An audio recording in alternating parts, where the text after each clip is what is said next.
दवाना अल्हम्दुलिल्लाहि रब्बिल आलमीन। बिस्मिल्लाहिर्रहमानिर्रहीम नहमदुहु व नुसल्ली अला रसूलिहिल करीम। काबिल एहतराम भाइयों, दोस्तों, बुज़ुर्गों, मेरी बहनों, आप सबको अस्सलामु अलैकुम व रहमतुल्लाहि व बरकातुहू।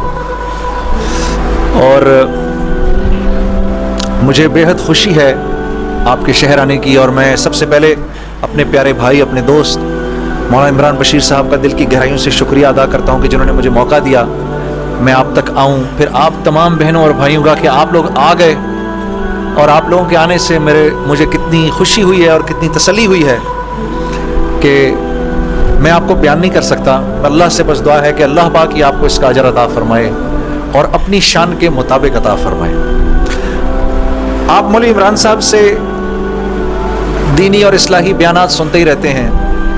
पता नहीं क्यों मेरे दिल में आती है कि आज मैं आप लोगों को अपनी कारगुजारी सुनाऊं कि अल्लाह ने मौसीकी से इस तरफ लाने का जो मेरा इंतज़ाम किया वो कैसे किया। आए आज आपको मैं ये सुनाता हूँ। आप यकीन करेंगे कि यही दिन थे, बिल्कुल जुलाई की शदीद गर्मियाँ थी। पंजाब में तो जुलाई में थोड़ा मौसम थोड़ा सा कदरे बेहतर हो जाता है। कराची में जुलाई में हब्स बढ़ जाता है और बहुत बढ़ जाता है।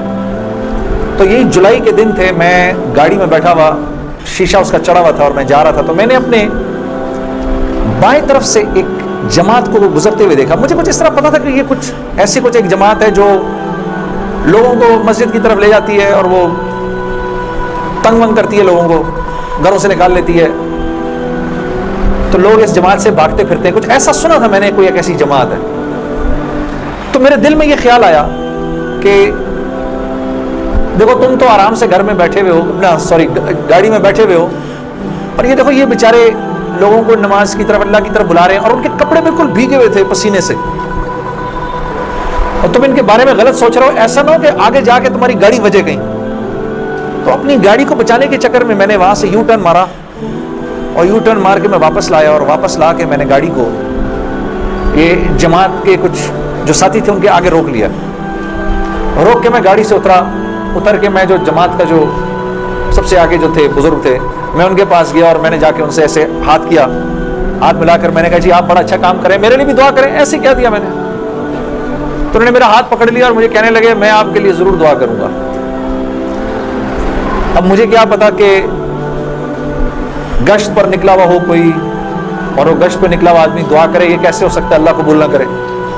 हो सकता है उस अल्लाह के वली ने मेरे लिए दुआ कर दी हो। अब आप लोग अल्लाह का निज़ाम देखें मेरी बहनों और मेरे भाइयों, बहुत अजीब बात है। उस जमात में एक जो लड़के थे उनमें से एक ने अपनी मस्जिद में जाकर बताया तुम्हें पता है आज हमें रोका किसने? तो उन्होंने कहा किसने रोका? कहा वो सिंगर नहीं है जुनैद जमशेद, उसने आज ये लोग मकामी गश्त कर रहे थे, उसने गश्त के दौरान हमें रोक लिया। उसने हमसे ऐसे कहा भाई हमारे लिए दुआ करना। और जिस मस्जिद में उसने ये बात कही, उस मस्जिद में एक नमाजी था जो तबलीग में लग चुका था। वो 16 साल पहले मेरे साथ स्कूल था। अल्लाह का निजाम देखें, 16 साल पहले मेरे साथ स्कूल में पढ़ता था, तबलीग में लग चुका था। उसने कहा किसने रोका तुम्हें? कहा वो नहीं है, वो सिंगर जुनैद जमशेद, उसने रोका। इसने कहा अच्छा मैं ठीक है। अब मेरे इस दोस्त ने मुझे ढूंढना शुरू किया।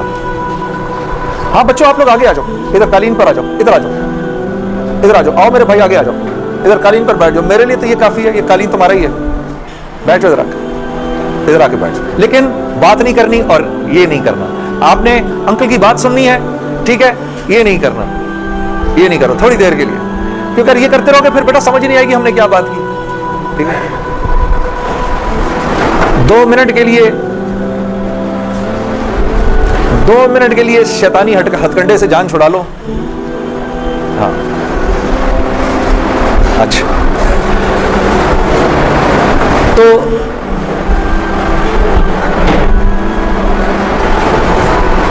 खैर मेरे इस दोस्त ने मुझे ढूंढना शुरू किया, और इस वाक़े की कोई तकरीबन 1-1.5 महीने बाद इसने मुझे ढूंढ लिया। और एक दिन जी मेरे घर फोन आता है,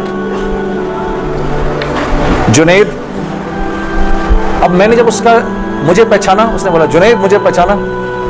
اب یقین کریں گے میں 16 سال بعد اس کی آواز سن رہا تھا، میں پہچان گیا. میں نے کہا جنید بول رہے ہو؟ ہنسنے لگا. تو مجھے پہچان گیا؟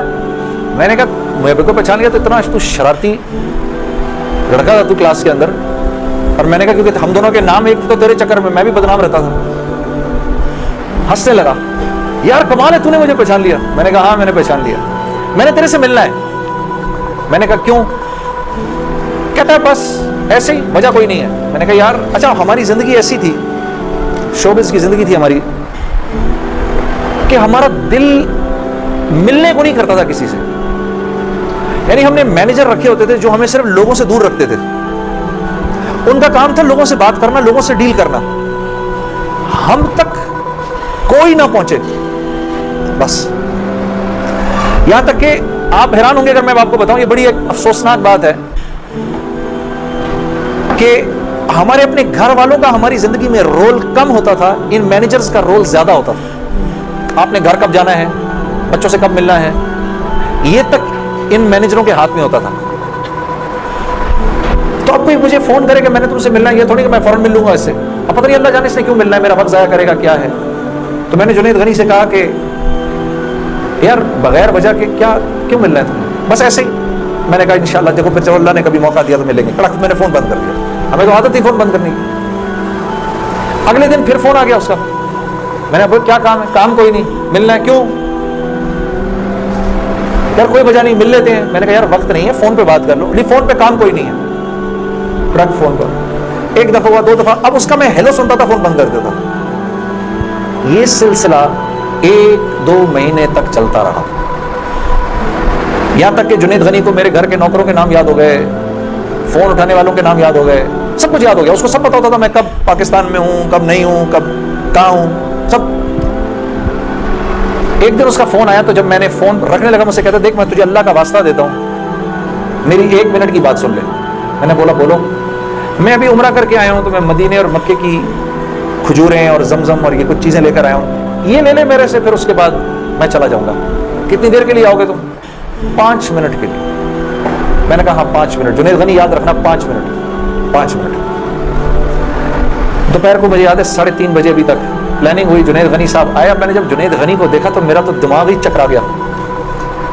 کیا دیکھتا ہوں، سفید لباس جیسے مولوی صاحب نے پہنا ہوا ہے، سر پہ پگڑی، اتنی بڑی داڑھی، اوپر واسکٹ پہنی ہوئی اس نے، پائنچے اس کے اوپر. میں نے کہا جنید غنی یہ تجھے کیا ہو گیا؟ کہتا ہے مجھے کیا ہو گیا؟ میں کیا کہوں تجھے کیا ہو گیا؟ میں نے کہا یہ تیرا حال تیرے جیسا ہے شیطان، یہ اتنا بڑا بزرگ بنا ہوا. آؤ بیٹھو میرے پاس. آیا میرے پاس بیٹھا. اس نے مجھے کھجوریں دی، زمزم دی، جانماز دی، اور پورے 5 منٹ میں کہتا ہے میرے 5 منٹ پورے ہوئے، اب میں چلتا ہوں. میں نے کہا نہیں اب بیٹھ جاؤ، بیٹھ جاؤ، مجھے بتاؤ یہ سب کیا ہے. پھر مجھے کہنے لگا چل چھوڑ اس کو یار، اسکول کی بات کرتے ہیں. میں نے کہا اسکول چھوڑو، مجھے بتاؤ یہ کیا ہے، یہ کنہوں نے تمہارا حال کیا؟ یہ